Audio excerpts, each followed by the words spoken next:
Tout d'abord, merci. Shalom Aleichem wa rahmatullahi wa barakatuh, avec la permission de mon ami Cheikh Hamdi. Que la paix, la bénédiction et la miséricorde de Dieu soient sur vous tous. Et comme on dit en yiddish, Assalamu alaikum wa rahmatullahi wa barakatuh. Alors il est d'habitude, avant de commencer souvent un enseignement, chez nous, il est l'habitude de dire toujours, on appelle ça milleta d'ibdihuta, c'est-à-dire une petite blague pour ouvrir le cœur comme ça. Et en fait, c'est quelqu'un qui va voir un rabbin et qui lui dit Monsieur le rabbin, il paraît que vous répondez toujours à une question par une autre question. Et l'autre, il dit mais qui c'est qui vous a dit ça? Ah oui, voilà, il a répondu. Et donc, le sujet, c'est la spiritualité. D'abord, comment nous, on définirait la spiritualité et qu'est-ce que cette spiritualité, elle nous apporterait? Alors, a priori, je dis bien a priori, il ne devrait pas y avoir de différence entre la religion et la spiritualité. Parce que la religion n'est que le réceptacle de la spiritualité. Yani, la pratique, tout l'éventail des pratiques religieuses qu'on a dans sa tradition, ça devrait avoir un contenu spirituel. Et c'est ce contenu spirituel qui va agir en nous. D'accord? Il se trouve que, malheureusement, dans nos religions, l'esprit humain fait qu'on a réussi à séparer la spiritualité de la religion. Donc il peut y avoir des gens qui pratiquent une religion de manière très religieuse, mais très littérale, et qui sont complètement à côté de la spiritualité, qui n'ont pas l'esprit, parce qu'il y a la lettre, il y a l'esprit, et l'esprit doit habiter la lettre pour que la lettre soit vivante. Mais on a grâce à Dieu, toujours par notre intelligence, on a toujours réussi, et l'activité de l'ego, on a toujours réussi à séparer. Donc malheureusement, dans toutes nos traditions religieuses, et dans la mienne en premier, on a toujours des gens très littéralistes, qui sont très stricts sur des petits détails, et en fait, ils passent à côté de la grande chose qui est l'enseignement spirituel. Donc là, c'est quoi l'enseignement spirituel? C'est simplement, pour faire simple, c'est un chemin de transformation, un chemin d'auto-amélioration, un chemin, si vous voulez, de divinisation. C'est-à-dire que chaque religion, son origine, elle est divine. Hein. Il n'y a qu'un seul créateur. Tous les êtres humains, on a tous été créés à partir d'un seul être humain qui a été créé par Dieu. Et donc, on est tous, si vous voulez, à son image. On est tous, en tout cas, l'image de la volonté divine que Dieu a voulu insuffler dans l'être humain. Et donc, où qu'on soit dans le monde, quelle que soit notre couleur de peau, notre langue, notre culture, notre histoire, on est tous frères, on est tous d'origine divine. Et notre âme, elle est divine, elle a la même nature partout, quelle que soit notre origine. Et donc, à chaque famille humaine, dans cette diversité-là, chaque famille humaine, Dieu a envoyé des révélations à travers des prophètes. Et donc, ces prophètes-là, la révélation a pris la forme qui était nécessaire dans ce contexte, hein, historique, religieux, culturel, racial, etc., etc. Mais tout ça, derrière, il faut voir quel est le message. Donc le message, il est spirituel. La forme, elle est contextuelle par rapport à la révélation, mais le message, il est universel, il est spirituel, c'est le message de transformation. Et ça, si vous voulez, on peut le voir dans tous les prophètes de l'humanité, dans toutes les spiritualités de l'humanité, dans tous les livres saints, il y a ce même message. Ce même message, c'est, transforme-toi. Yani, sois meilleur aujourd'hui que tu étais hier. Et tends à être meilleur demain que ce que tu as été aujourd'hui. Ça veut dire quoi, meilleur? Alors, il y a toujours, on dit toujours, il y a deux plans, deux axes, deux vecteurs de développement. Vous avez le développement vertical, c'est-à-dire on s'élève vers Dieu, on se divinise, entre guillemets, c'est-à-dire qu'on va améliorer ses vertus en soi. Si on était coléreux, on va être moins coléreux, on va être patient, on va cultiver la patience. Si on était haineux, on va cultiver la tolérance, on va cultiver le respect, on va cultiver l'amour, etc., etc. Donc on cultive en nous ce qu'on appelle les vertus, les qualités divines, hein, les qualités divines de miséricorde, d'amour, de patience, de compassion, etc., de partage, de charité. Tout ça, c'est des valeurs divines à cultiver en nous. Donc ça, c'est ce qu'on appelle le vecteur vertical. Donc c'est l'élévation vers Dieu, c'est cette transformation, hein, d'être toujours d'être, en fait, ce qu'on veut, c'est parce que, comme on est d'origine divine, on veut revenir à la source. Et donc, comme on est séparé, si vous voulez, on s'est incarné dans cette matière, on a ce sentiment de séparation, ce sentiment d'éloignement. Et donc, le vecteur vertical, voilà, c'est travailler sur cet éloignement pour se rapprocher, enlever les voiles qu'il y a dans notre cœur, de manière à vraiment, un jour, goûter Dieu. On goûte Dieu, on voit Dieu, on entend Dieu, on touche Dieu. Voilà, Dieu se dévoile. Et vous avez le deuxième vecteur, c'est le vecteur de développement, ce qu'on appelle horizontal. Horizontal, c'est-à-dire envers son prochain. Parce que quand on vient au monde, on a l'impression qu'on est séparé. Comme on est séparé de Dieu, on a l'impression qu'on est séparé des autres. Et donc, si vous voulez, le message spirituel, c'est de travailler sur cette illusion de séparation. Non, on n'est pas séparés. L'autre, c'est un autre moi-même. On est tous, si vous voulez, c'est comme, on ne peut pas dire mon petit doigt, c'est mon petit doigt, il est indépendant. Non, Yani, quand toi tu te tapes sur le doigt, c'est toi qui as mal. C'est pareil, l'être humain, on est un corps en fait. On est un corps. Chaque être humain, on est membre de ce corps. Donc, quand un être humain a mal, c'est moi qui ai mal. On a tous mal, parce que l'être humain, l'autre, c'est moi aussi. Et lui, c'est moi, et réciproquement. C'est-à-dire, il n'est pas moi-même que moi-même. D'accord? Donc, c'est ça le cheminement horizontal. Et c'est ce qu'on appelle, c'est ce qui est enseigné dans toutes les traditions spirituelles, qu'on appelle la règle d'or. La règle d'or, Yani, aime ton prochain comme toi-même, comme il est écrit dans la Torah, tu aimeras ton prochain comme toi-même, c'est-à-dire, a priori, ce que tu ne veux pas qu'on te fasse, ne le fais pas à autrui. C'est ce qu'on a, un jour, quelqu'un a demandé à Hillel l'ancien, Hillel Azaqel, qui était un grand rabbin à l'époque, il y a plus de 2000 ans, et quelqu'un a demandé, comment est-ce que tu peux résumer la Torah en te mettant sur un pied, littéralement, un pied. Et pour faire le pitch, quoi, pour pas être trop long, parce qu'un rabbin, quand tu lui demandes de parler, il peut parler des heures. Ce que je ne vais pas faire. Et donc, et je ne vais pas répondre à des questions avec d'autres questions. Mais bon, donc il s'est mis sur un pied, parce qu'il était vieux, hein, il avait plus de 80 ans, respectable, un grand rabbin, barbe blanche, beaucoup d'amour. Et il s'est mis sur un pied, il a dit mon fils, il m'a dit, il lui dit, ce que tu ne veux pas qu'on te fasse à toi, ne fais pas à l'autre. Ça, c'est toute la Torah. Tout le reste, c'est son commentaire. Tout le reste, c'est-à-dire l'habillage, nous, par exemple, qu'on doit faire des prières par jour, qu'on doit manger kasher, qu'on doit faire Shabbat, ça c'est l'habillage. Mais la racine, le centre de la Torah, du message de la Torah, c'est-à-dire aime ton prochain comme toi-même. L'autre, c'est un autre toi-même. Donc ne fais pas à autre ce que tu ne veux pas qu'on fasse, parce que l'autre, c'est comme toi, c'est tout, c'est ça. Donc c'est ça, le vecteur horizontal. Donc dans la transformation spirituelle, le message spirituel, c'est un message de transformation à la fois horizontale et verticale. Voilà. Pas oublier le centre c'est soi, sachant que le centre c'est tout l'univers, parce qu'au centre c'est Dieu. Donc on enlève l'idole qu'on a dans le cœur, parce que c'est le cœur, le cœur c'est ce membre spirituel qui est le temple de Dieu. Donc dans ce temple de Dieu, où la lumière divine, normalement elle doit être allumée, qu'est-ce qu'on a fait? On l'a éteint, et sur le trône de Dieu, dans notre cœur, sur le sanctuaire de Dieu, on a mis l'idole de l'ego. Donc tout, si vous voulez, le travail spirituel, c'est d'enlever l'ego du trône de Dieu. C'est-à-dire de désabsolutiser. L'ego qui se prend pour l'absolu, se prend pour Dieu, il se prend pour l'absolu. On lui dit, non, écoute, tu es très gentil, Aziz, c'est bien, tu as fait ton travail, maintenant tu sais quoi? Vas-y, descends du piédestal, laisse la lumière divine transparaître. Et en fait, c'est ça la beauté du message spirituel, c'est qu'il n'y a vraiment rien à faire. Il n'y a rien à faire parce que tout est là déjà. Tout est là. C'est ça le cadeau que Dieu nous a donné. Il y a juste à défaire l'action de l'ego. C'est-à-dire qu'au lieu d'être dans le faire, on est dans l'être. Et pour apprendre à être dans l'être, il faut apprendre à défaire. Alors c'est vrai que c'est subtil parce qu'on a l'impression qu'on fait des choses. On fait la prière, on fait le zikr, on fait des choses, on fait des retraites, on fait, mais c'est un abus de langage en fait. On apprend à défaire.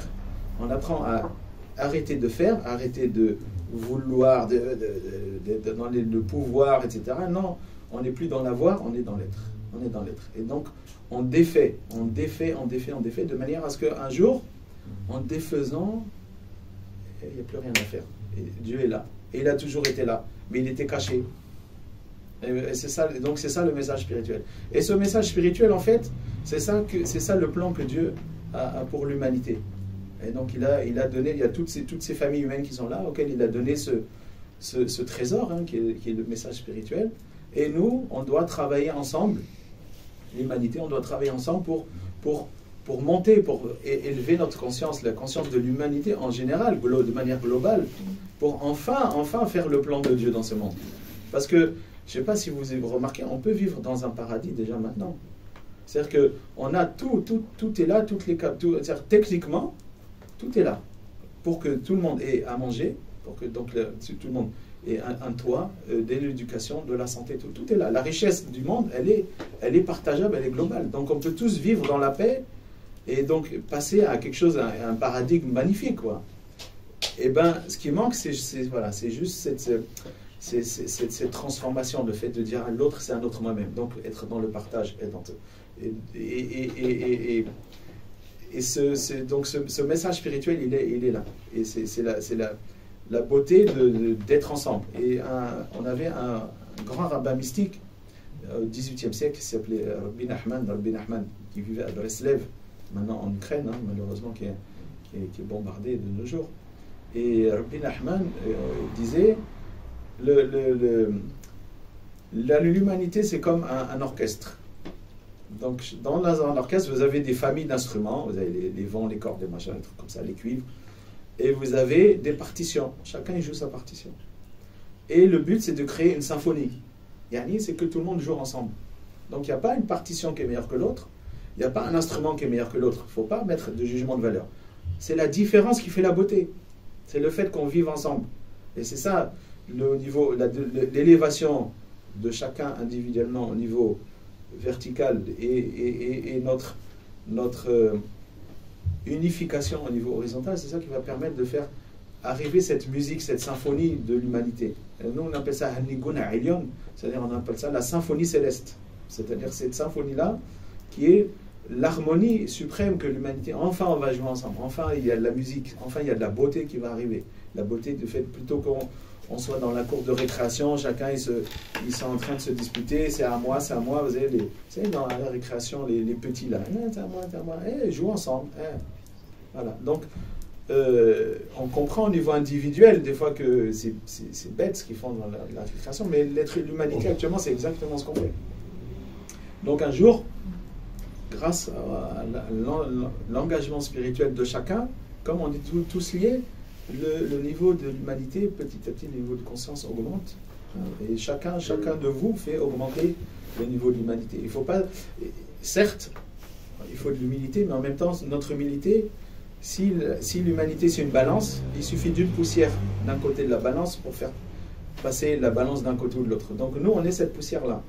Mais notre poussière, elle est importante, parce qu'elle permet à l'humanité de s'élever. Et donc tout ce qu'on fait là, tout ce que vous faites, chaque jour, ça permet à l'humanité de s'élever. Et petit à petit, la lumière, elle arrive. Et la lumière, elle est en train d'arriver. Il y a de plus en plus de gens qui sont connectés à la spiritualité dans le monde, de plus en plus de traditions spirituelles qui viennent ensemble. Vous voyez, c'est pas anodin. Peut-être il y a 200 ans, c'était plus difficile de faire ce genre de rencontre. Aujourd'hui, on le fait à Rouen. C'est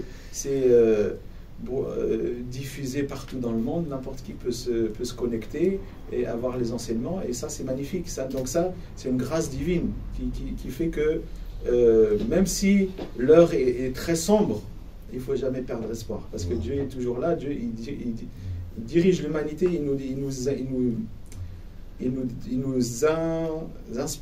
inspire. Et donc, par cette inspiration-là, on continue à faire le bien, à aller vers la lumière.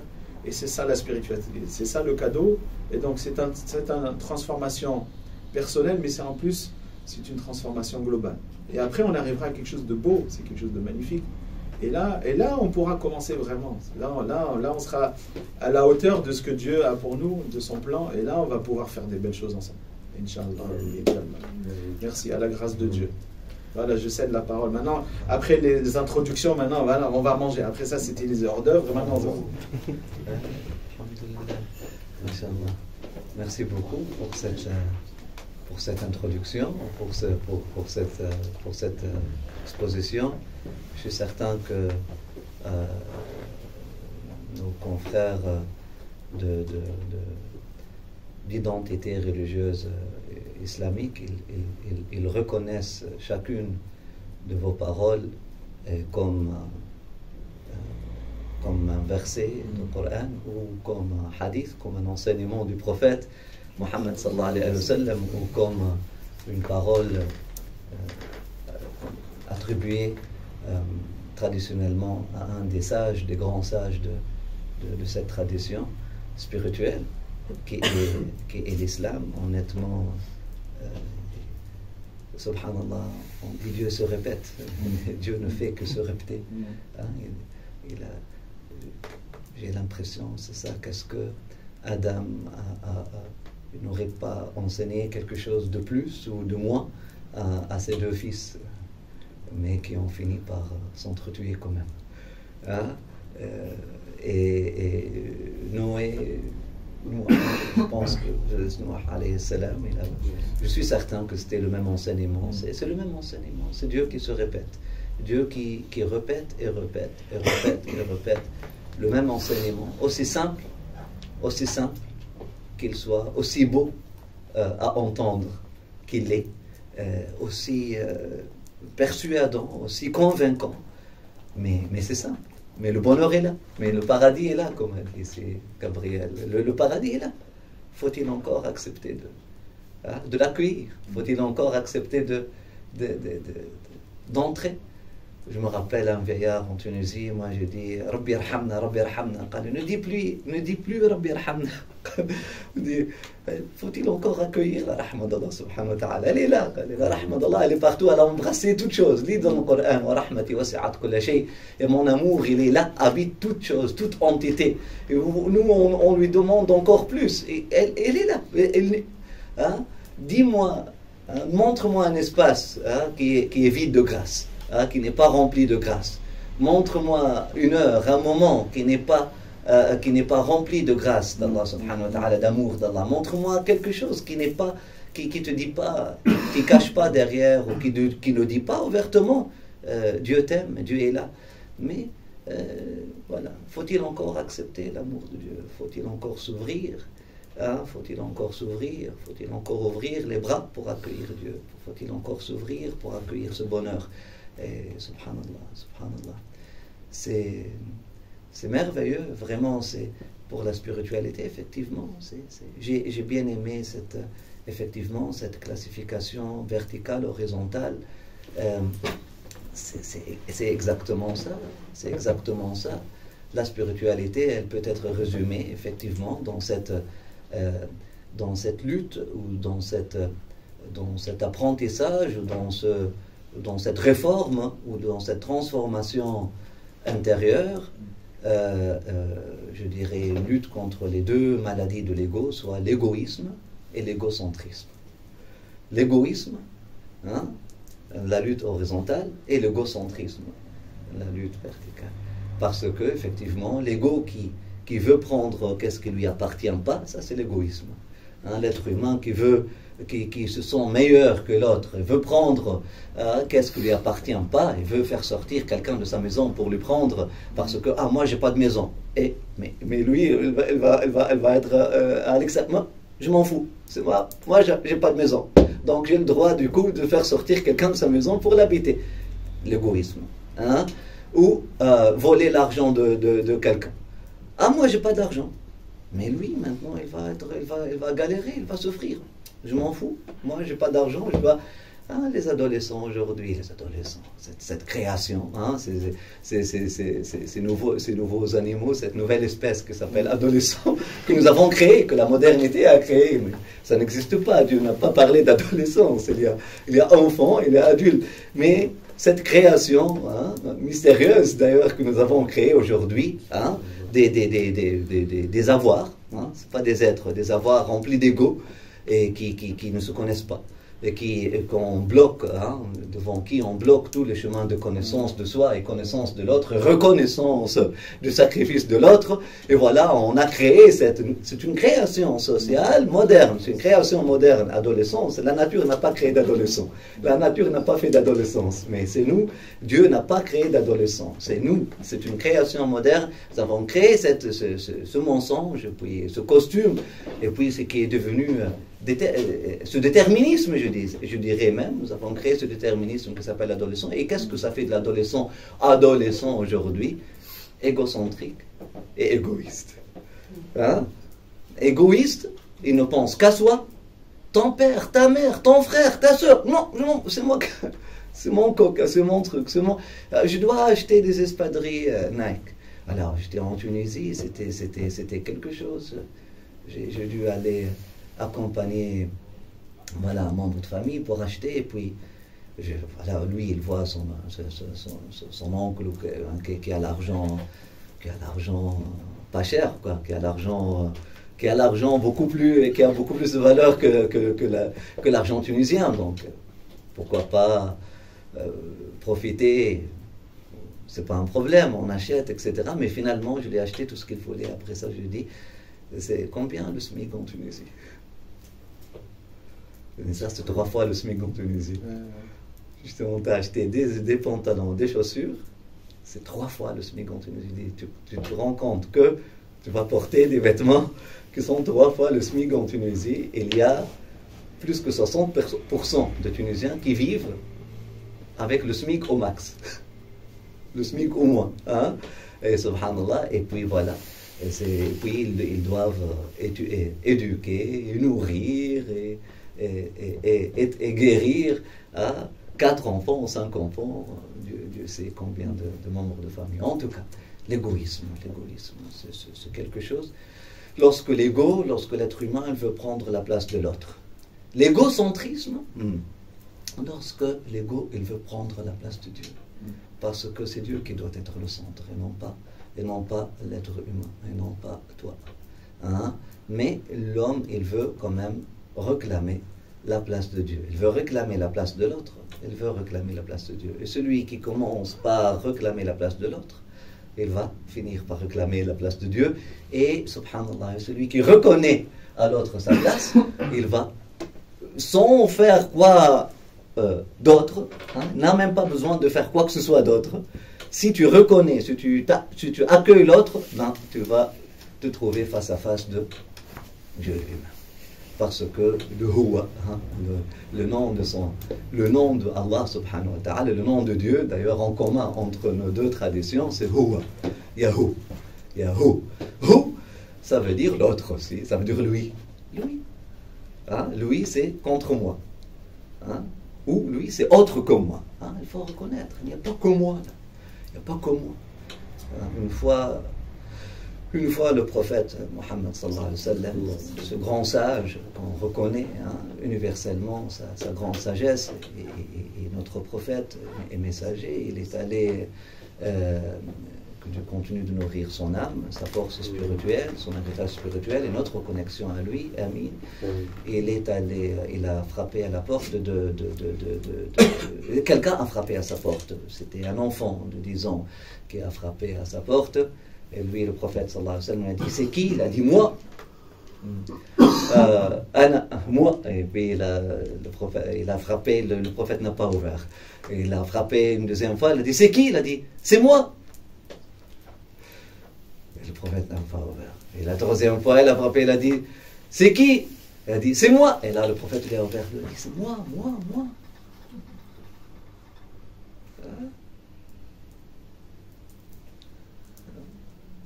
Il n'a pas aimé. Moi. Il a dit quelque chose, un enseignement dont je ne me rappelle pas. Mais son gendre après, il a dit ماذا قطعم الهنا من فيه ذرة من أنا. ماذا قطعم الهنا من فيه ذرة من أنا.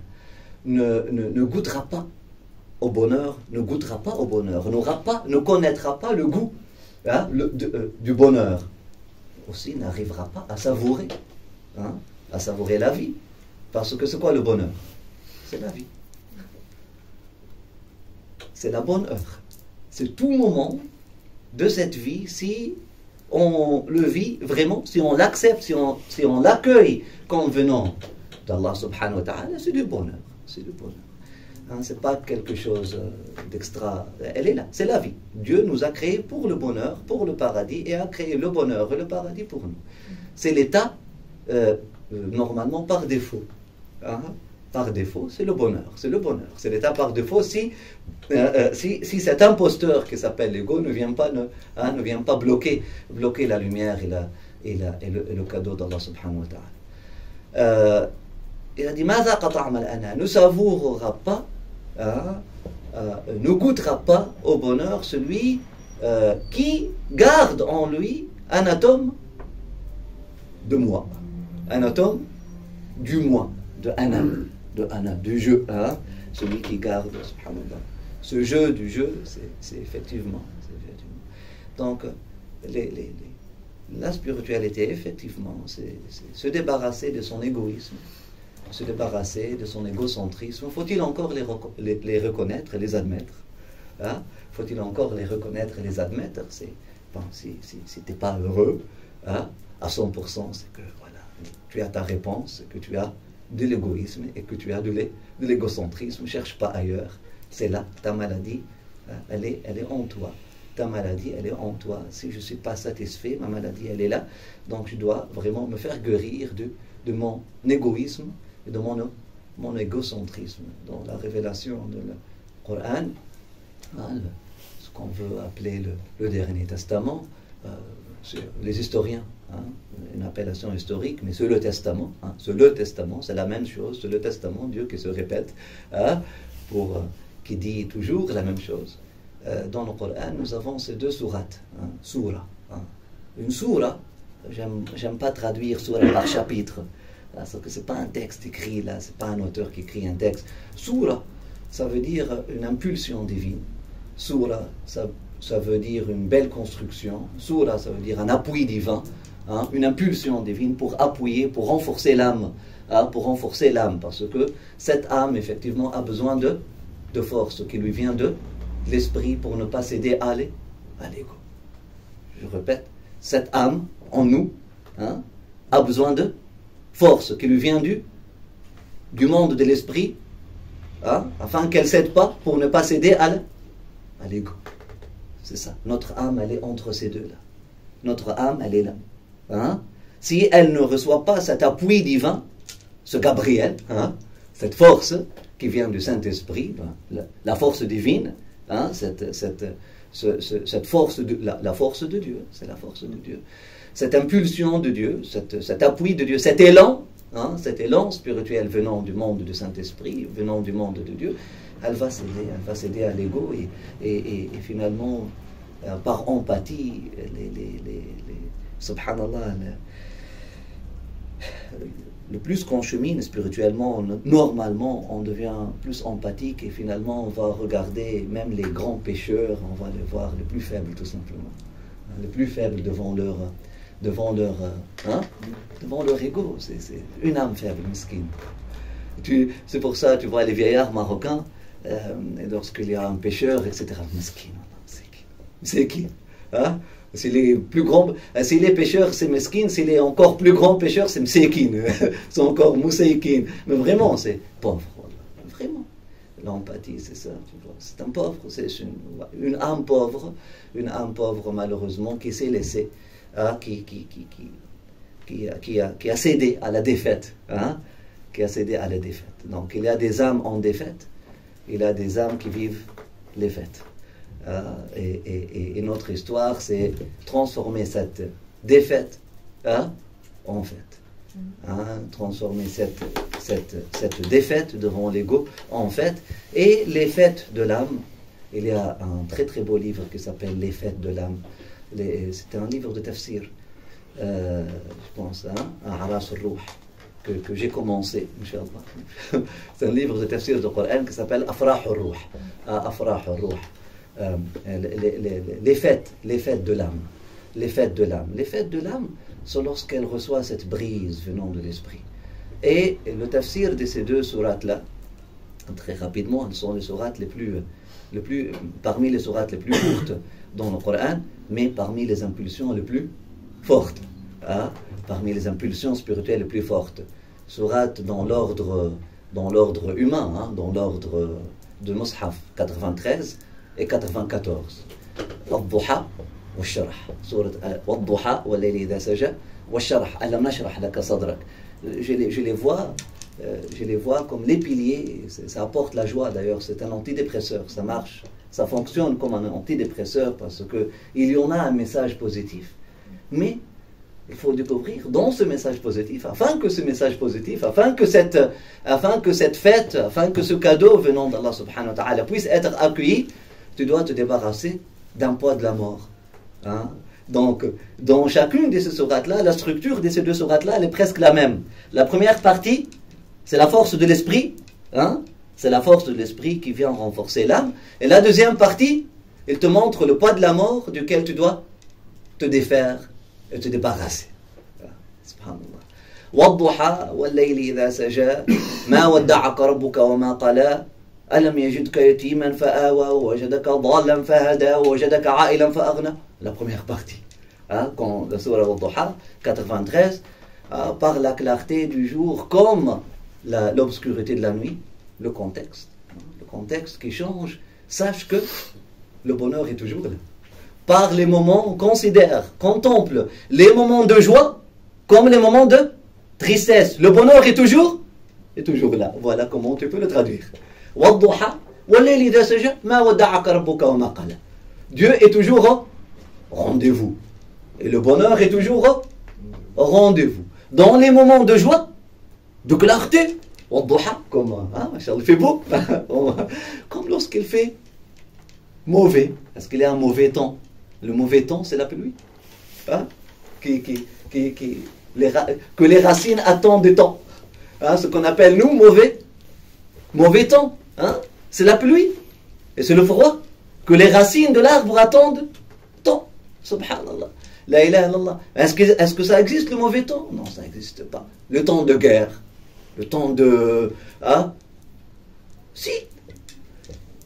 Si la guerre n'était pas sainte, c'est pas que les hommes font. Non. La guerre, elle est toujours sainte parce que c'est Dieu qui l'a voulu. Et Dieu ne peut pas vouloir quelque chose qui n'est pas saint. Il n'aurait pas choisi la guerre pour sa terre sainte. Et l'appelait Darussalam, Jérusalem. Et Dieu se moque de lui-même.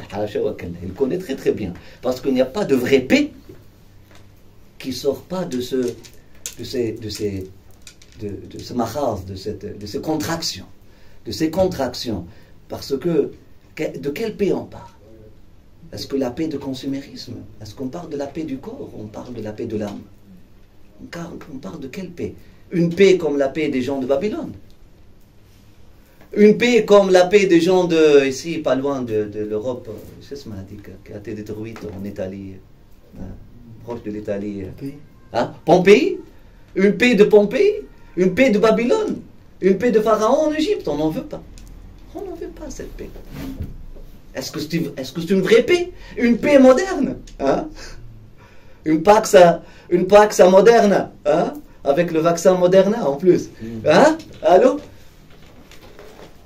Est-ce qu'on en veut? On n'en veut pas. Votre Paxa Moderna, on n'en veut pas. J'en veux pas. Hein?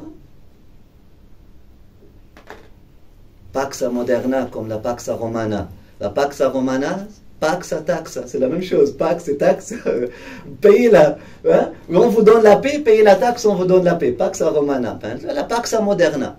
Paxa Moderna. Donne-moi ton cerveau, débarrasse-toi de ton cœur, deviens un objet, deviens un panneau publicitaire toi-même, qui marche, hein, parce que tu vas porter des vêtements qui sont cousus par une marque, etc. Les gens vont reconnaître, tes espadrilles de telle marque, etc.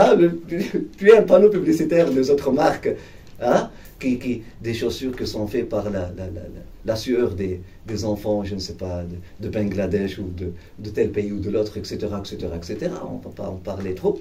Hein. On vous réfère à notre frère aîné, Pierre Rabhi, qui, machallah, et son œuvre, qui est toute sa vie, mais aussi cette thèse qu'il a fait sur la sobriété heureuse. Vous allez comprendre qu'effectivement, on cherche le bonheur dans la matière, on perd le chemin.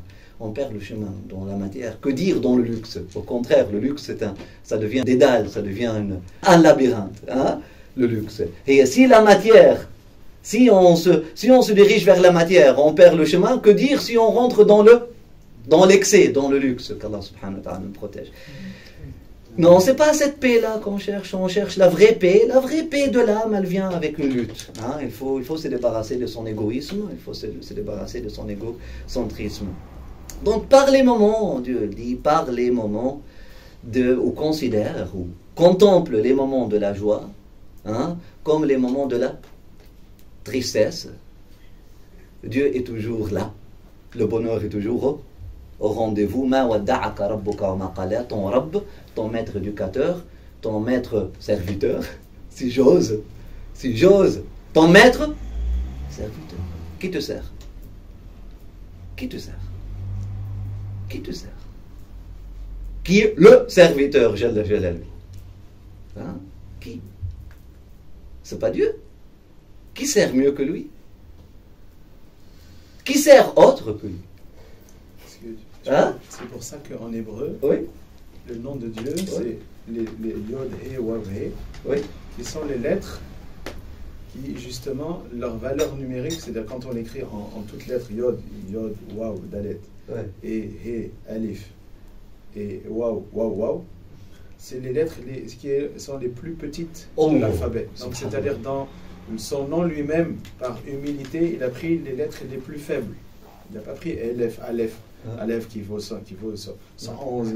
Il n'a pas pris il a pris les petites lettres, Yod et Wav, qui sont les lettres les plus. C'est pour ça rejoint, c'est-à-dire que le Dieu qui a le plus de omnipotent, omniprésent, ben c'est lui, il se met, il fait vibrer le moindre atome, la moindre molécule, il donne la vie à celui qui est impie, il donne la vie à même celui qui fait le mal, etc. Donc il est dans ce que c'est le maître serviteur. Et c'est pour ça que nous on doit être à son image, au service. Il n'y a pas plus élevé que d'être au service. C'est pour ça que le maître spirituel, chez nous on dit, il est à la base, c'est pas une pyramide vers le haut, non, le maître spirituel il est là, il porte tout le monde. Il porte tout le monde, il porte ses élèves, il porte ses disciples, tout le monde, il porte sur ses épaules. Hein? Subhanallah, si on pense, donc ton maître serviteur, ton maître éducateur et ton maître soignant, Rabbuka, ton Rabb, pourquoi le rabbin s'appelle rabbin, hein? Parce qu'il est là pour faire le développement spirituel, il est le père, hein? Votre maître, mère et père, votre repère est toujours pour le bonheur, pour retrouver ton chemin est toujours là. Et qu'est-ce qui va venir après est mieux pour toi que qu'est-ce qui s'est passé. Reste confiant, qu'est-ce qui va venir est beaucoup mieux de qu'est-ce que c'est déjà passé. Et votre Seigneur ou maître serviteur va encore vous servir et va vous donner jusqu'à ce que vous allez devenir satisfait. Hein? Ne t'a-t-il pas trouvé orphelin? Il t'a adopté. Ne t'a-t-il pas trouvé perdu? Il t'a montré le chemin. Il t'a accueilli chez lui. Ne t'a-t-il pas trouvé dans le besoin? Et alors il t'a enrichi. C'est la première partie. La force de vie. La force de vie, l'amour, cette impulsion d'amour divin, de force divine qui nous vient. La deuxième partie. Débarrasse-toi alors du poids de la mort qui est en toi. Si tu veux accueillir cette force de vie qui te vient de moi. C'est quoi ce poids de la mort? فَأَمَّا الْيَتِيمَ فَلَا تَقْهَرْ وَأَمَّا السَّائِلَ فَلَا تَنْهَرْ وَأَمَّا بِنِعْمَةِ رَبِّكَ فَحَدِّثْ. Je peux résumer ça. Débarrasse-toi alors de ton égoïsme. Sourate 93. Débarrasse-toi alors de ton égoïsme si tu veux recevoir cette force qui te vient de moi. Donc lorsque tu vois un orphelin, ne le prime pas. Et ne le prive pas de ton empathie. Ne le fais pas sentir malheureux. Ne contribue pas plus, n'ajoute pas une brèche ou quelque chose comme ça à son malheur. N'augmente pas son malheur par ton mépris ou par ton dédain ou par en l'ignorant, etc. En ignorant son besoin. Et celui qui vient en quête, le quêteur, le quêteur on appelle mendiant, le quêteur et le mendiant, ou celui qui vient te demander quoi que ce soit, même du savoir, même l'élève, ne crie pas, Hein? C'est pour ça qu'ils ont dit, ne crie pas sur celui qui te pose une question. Ne méprise pas celui qui te pose une question. Ne méprise pas celui qui te demande l'argent. Et parle et partage la ni'ma, la grâce que ton Seigneur t'a fait part ou t'a donné ou a partagé avec toi. Hein? Donc tout ça, c'est quoi le poids de la mort duquel Allah subhanahu wa ta'ala, Dieu, il veut qu'on se débarrasse ici, c'est l'égoïsme.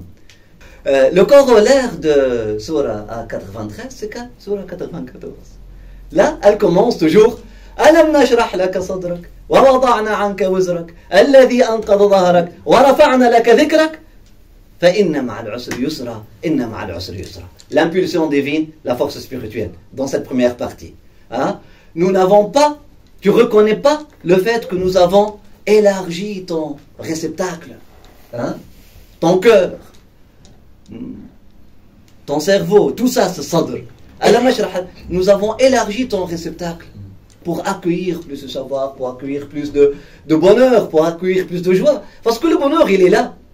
Il est là. Mais c'est notre cœur qui est tellement rétréci qu'il ne fait pas, hein, qui ne laisse pas pénétrer le bonheur. Faut-il encore juste ouvrir les pores de son cœur pour laisser, hein, ouvrir le port, P-O-R-T, de son cœur pour laisser venir les bateaux du bonheur, hein, pour laisser venir ces nouvelles arrivants, hein, que Dieu nous envoie, hein, chaque jour. Faut-il encore ouvrir ses ports, hein, pour que le bonheur, hein, l'immigration apporte beaucoup de bonheur, hein. Faut-il encore ouvrir ses ports pour accueillir la force, pour accueillir cette force qui vient d'Allah subhanahu wa ta'ala? Faut-il encore ouvrir ses ports, P-O-R-E-S, et ses ports, et ses portes, pour accueillir le bonheur qui vient d'Allah subhanahu wa ta'ala? C'est pour ça on dit la personne qui est triste, on l'appelle déprimée, ou en arabe on l'appelle, elle a le cœur rétréci. Son cœur s'est rétréci, sa poitrine s'est rétrécie, s'est enfermée. Donc c'est pas que Dieu ne lui a pas donné du bonheur, mais elle n'a pas su s'ouvrir. C'est pour ça qu'elle a fini par souffrir. Hein? Elle n'a pas su s'ouvrir, c'est pour ça qu'elle a fini par souffrir. Que Dieu nous protège. Hein? Et quelle grande impulsion divine et quel grand cadeau divin que Dieu te donne spirituellement. On a ouvert ton réceptacle, l'âme. Et puis on t'a débarrassé de ton fardeau qui pesait lourd sur ton dos, hein? qui brisait ton dos. Hein? Que nous avons élevé ta mention, ou encore nous avons accepté tes prières aussi. Rafa'na laka dhikrak, le dhikr c'est la prière. Rafa'na laka dhikrak, nous avons accueilli tes prières, nous avons entendu tes prières. Rafa'na laka dhikrak, fa inna ma'al usri yusra. Sache qu'avec la difficulté il y a la facilité. Et puis il la répète, inna ma'al usri yusra. Sache qu'avec la difficulté il y a, hein, la facilité, ou encore il y a le bonheur que Dieu te donne. La force de vie qui vient d'Allah subhanahu wa ta'ala. Pour l'accueillir, faut-il encore se débarrasser du poids de la mort. Lequel, cette fois-ci, c'est le poids de la mort de l'égocentrisme. Voilà, elle te dit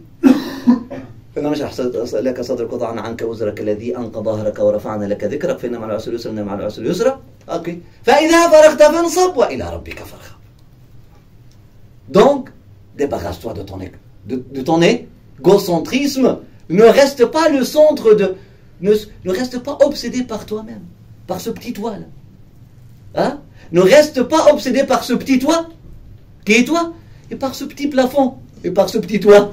Ouvre le toit, ouvre-toi et, hein? Évite ton ascension et ouvre le toit. Hein? Ouvre le toit. Fais fondre ce toit et ouvre-toi pour monter, subhanallah. Débarrasse-toi de ton égocentrisme à travers quoi? À travers cette conciliation, cette réconciliation verticale avec Dieu. Accueille Dieu donc. Donc lorsque tu as le temps, hein, lorsque tu as le temps libre, hein, consacre-le à Dieu. Lorsque tu trouves du temps libre, consacre-le à Dieu. Lorsque tu finis de servir, hein, horizontalement, consacre-toi, vis ces moments hein, vis ces moments avec Dieu, verticalement parlant, vis ces moments avec Dieu, accueille Dieu. La spiritualité, c'est ces deux sourates-là, hein, et pour